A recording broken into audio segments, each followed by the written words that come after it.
Nam, and I'm a community health worker for 0 to 5 early relational health. Hi, my name is Adriana, and I'm a K through 12 mental health community health worker. The way that I describe mental health, or at least to patients, is kind of like a doctor's visit. You check up and you check your physical health, but you should also check up your mental health. That could be emotional well-being, psychological well-being, and just overall how you're feeling mentally about yourself, about your environment. A lot of it can be impacted. When patients are experiencing mental health symptoms or challenges, they typically screen higher for anxiety or depression. I go in and collect additional information from those patients, provide it to the doctors. I can collect history, whether that's a family history with mental health, history with therapy in the past, and bring that as a team. We decide what are the next steps, whether that's in-person therapy, virtual. There's a ton of options when it comes to mental health specifically. It can spread across med management, coping skills, safety planning, especially, and just make it a little bit less scary and more understanding for patients and families. So mental health is, the way that I look at mental health is that it's the psychological and well-being of an individual. In my role as a community health worker, mental health is, for example, when a woman becomes a new mom, her mental state completely changes, whether that's in a positive way or a negative way. And it's important that doctors and everybody around her understand that, whether she's going through a positive postpartum or a negative postpartum.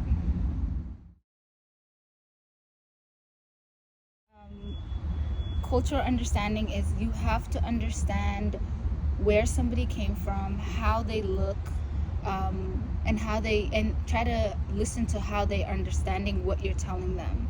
As a community health worker, it's important to, when I'm in front of a patient, for example, it's important to understand where their background is, what language are they speaking. This is very different for patients who are from different countries, who don't speak English. So my job as a community health worker is to understand them, respect them, and then give them the resources that they need that doesn't hit any boundaries or go beyond their culture, because many people are not open to mental health in a lot of communities. So I have to understand that when I'm sitting in front of somebody, I need to be evaluating how they're responding to my questions so I can give them the correct resources. What I say about mental health and cultural competency is when they come into the clinic and they get support for their physical health, it's the same thing with mental health. Mental health is still healthcare. And just like how you come in for routine checks for your doctor, it's the same for your mental health, your emotional well-being. You're seeing a doctor for your brain, really. They're giving you coping skills, just like a doctor would give you remedies for when you're sick. Without medication, medication's always a stigma around mental health, and especially the age group that we work in. And these are skills that you can take with you later on, just like when you pass down remedies from generations. Typically, culturally, that's what we do. And when it comes to cultural understanding with mental health, the stigma behind it, it doesn't make a lot of parents comfortable for their kids to seek help, even though they're comfortable seeing a doctor. So letting them know what it will look like in advance, giving them the choice and the power to make those decisions, even in the sense of who your therapist will be. I've noticed giving that power to them makes a big difference.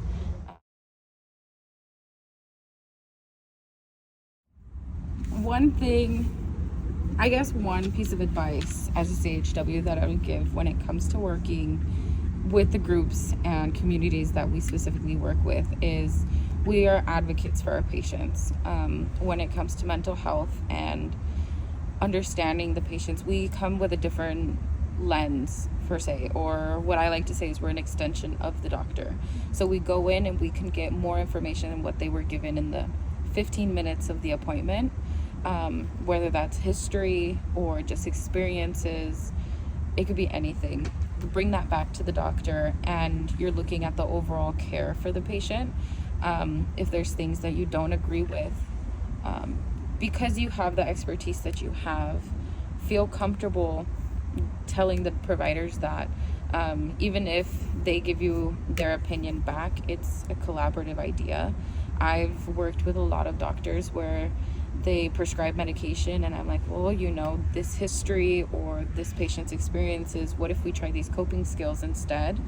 And say those coping skills don't work within the time frame that we set, and then we lead into the medication. There's a lot of preventative work that we can do in this role when it comes to more permanent types like medication. There's a lot of symptoms that come from it, or there's parents who feel like they're at wit's ends with their children, but there's different techniques that we can teach them, or skills that we can have them teach their children, so then it's a little bit more manageable with the stress and the anxieties.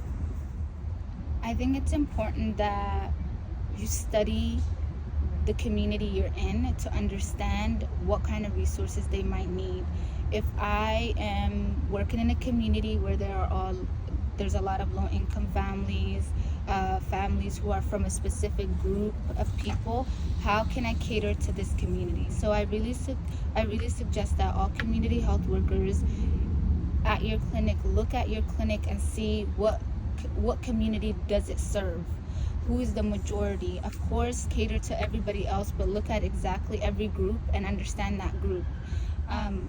As community health workers, I would say advocate for your patients. Advocate any patient that you are given to, because some of these patients don't have anybody to advocate for them. Understand how can you give them exactly what they need without pushing them. When it comes to parents who are experiencing postpartum, not a lot of people talk about that. So try to give them all the resources you can, but that fits them individually. And when it comes to kids who have developmental delays that doctors just want you to give them an evaluation or send a referral out, try to really understand every patient and their culture. Why are they like this? Try to ask the right questions. Build communication and a relationship with each family so you can give them the best resources. I think as community health workers, we're there because they need us. We're there because family members and community members need us. Every patient needs you, so make sure you actually try to understand every case and actually fight for your patients. And if you don't think that if a child doesn't need an evaluation or a child needs other coping mechanisms, do that. Talk to the providers, because you're there to advocate for families. You're not just a do as we tell you, but you are just somebody who's there to advocate and really fight for people who don't have a voice or people who are not heard.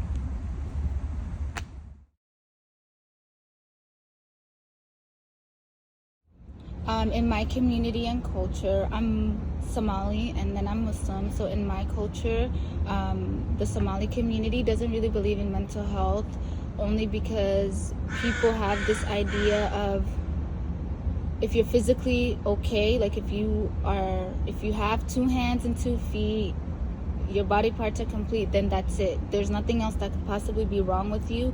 They don't understand that your kids can cause you stress, which can cause your mental health to be at stake.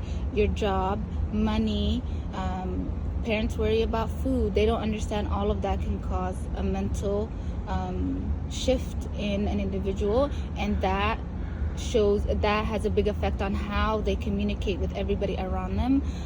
So in my community is the understanding that yes, and recognizing that there is an issue, so how can we move on and fix that? The ways that we can reduce stigma in my community is talking. I think especially when it comes to medical clinics or hospitals, asking questions and then not bringing up the mental health word, because that scares people, especially immigrant community, that scares them. So maybe asking questions like, how was your day? Many parents that I work with don't have somebody asking them, how are you today? They're like, they only ask about everybody else. So understand how and learn how to ask the appropriate questions to figure out if somebody is doing okay and how their day is. I think that will take that stigma away. And also letting people understand that we all go through things no matter what in life is also something important. And letting people make mistakes and having people understand that is going to be a first step. It's not going to be the end, but it's going to be the first step.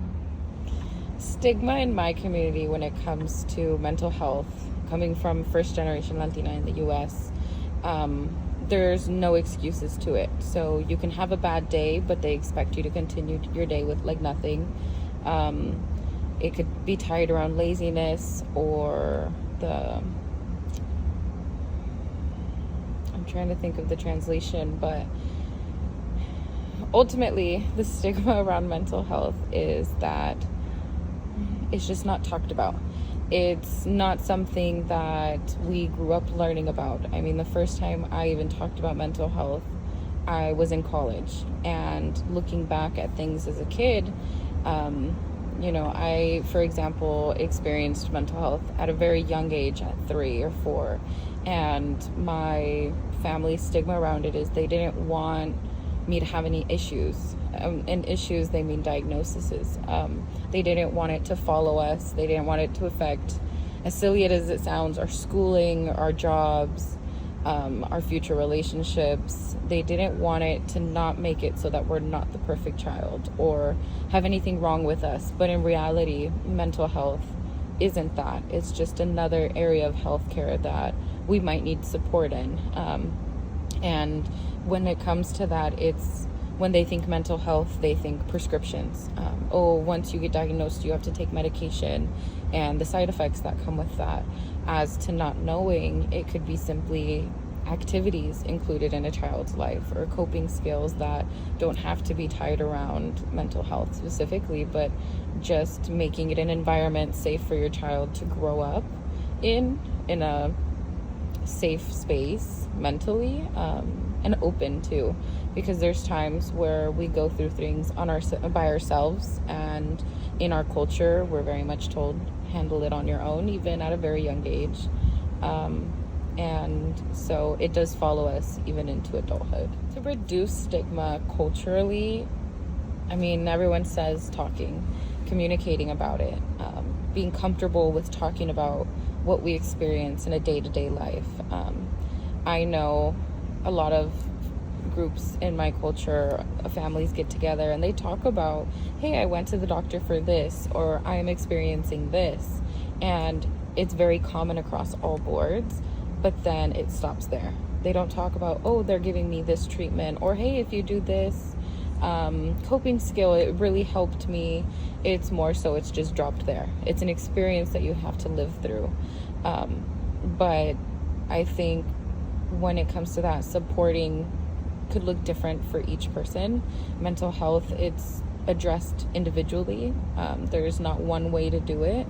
There's many different options, and a lot of options don't work out, but you don't give up on just one option. You try and you learn from all the failures that we attempt when it comes to mental health, and you don't give up on it, because at the end of the day you're still growing, and you're still learning. And in our culture, we're almost not allowed to grow. We're expected to already be grown,